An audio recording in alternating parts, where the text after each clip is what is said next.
Hello, Professor Lee. My name is Hannah Zachary, and I am doing another video on our Module 5 Critical Thinking Lab about the germination of seeds and the effect that this salt solution has on whether or not they germinate. I did have to complete this particular assignment twice because my first attempt at it, I had no germination with any of the seeds, so I must have made a mistake with how I put it together or the amount of solution that I put in. So that definitely plays a part in making sure that you have everything done correctly.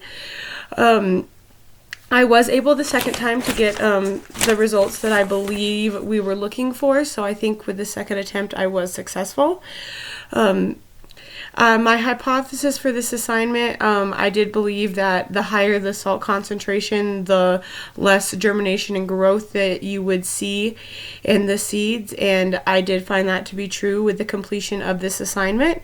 I was just going to start with the definition of germinate, which is beginning to grow and put out shoots after a period of dormancy. So the way that I looked at with my project what germination was when the seeds started to open and you started to see any kind of sprouting, anything like that. I did just judge with for my graph with as soon as I saw a seed start to open. The second definition I think that I should bring up for this particular lab is salinization, and that refers to a buildup of salts in soil, eventually to toxic levels for plants. Salt in soil decreases the osmotic potential of the soil so that plants can't take water from it. For this particular lab, I did do a graph about how my seeds germinated with days 1 through 5 and what I saw. The blue represents the solution that had no salt in it whatsoever.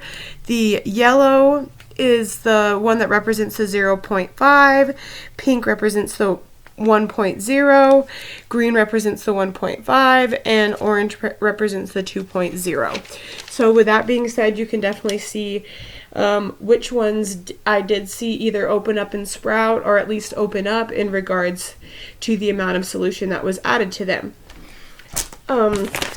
I will go ahead and just kind of go over my results. I did, at the end of day 5, see at least opening up with all the solutions. I did have sprouting with the one that had 0 salt in it. I had 9 out of the 10 beans either open up or sprout by day 5. With the 0.5 solution, I had 6 beans out of the 10 either open up or sprout. With the 1.0 solution, I had 2 beans either open up or sprout by day 5. The 1.5 solution, I only had 1 bean open up or sprout, and the same way with the 2.0 solution. I didn't see any sprouting period with the 2 higher solutions, the 1.5, the 2.0, and I mean very, very small with the 1.0 as well, but I did have a lot of opening and sprouting with the solution that had 0 and the solution that had the 0.5. I'm going to go through the questions now that we were asked in regards to the lab. The first one was, what was the lowest percentage of salinity that began to show effects on bean plant growth? All of them that had any kind of salt in them did affect the rate that the bean plants opened up and grew. But the 1.0 solution is where it really started to show that the salt content had a pretty big effect to how well the beans grew. The second question was, what was the highest percentage of salinity in which the plants would grow?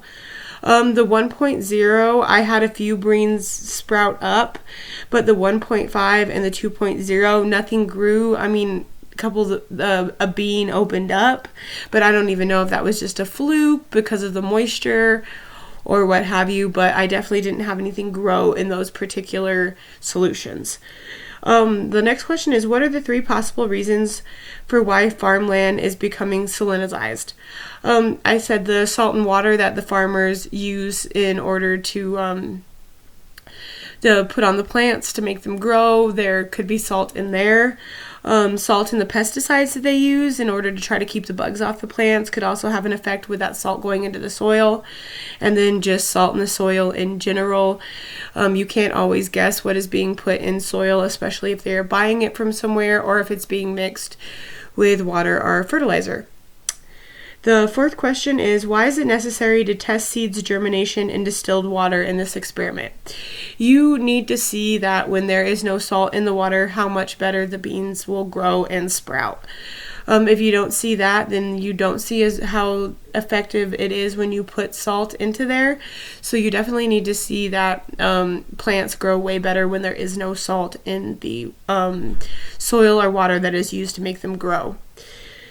The fifth question is, list and describe in detail 3 ways to slow or prevent the salinization of soils. I said that you need to test the salt content in water that you're using to put on the plants that you're using to help make them grow. The second is to test the soil for salt content too, to make sure the soil isn't retaining any kind of salt content. Another way is make sure we're not dumping salt into the water that we're using to put onto plants that we're trying to grow. And that kind of just goes into that water treatment plants need to be testing for salt content in the water so that farmers know what they're using and what they're using to put on their plants to help make them grow. The sixth question is, the salinity of groundwater at a potential farm location is measured at 0.5%. Using your experimental results, explain why this site is or is not appropriate for irrigated agriculture. I mean, you probably would grow plants and you would probably get a decent result with the amount of plants that you would grow, but you definitely wouldn't grow as many as if there was no salt content in there. Any kind of salt content is going to stunt the growth of plants that I've seen with this particular experiment. So I definitely think that the salt content in water and soil is a huge deal for farmers and for anybody that's trying to grow a plant. So just to wrap up this video, I definitely think I have learned that the salt content has a big effect on the way plants grow, the way they germinate, and what can grow in a certain area. So thank you, and this is the end of my experiment for Module 5 Critical Thinking. Thank you.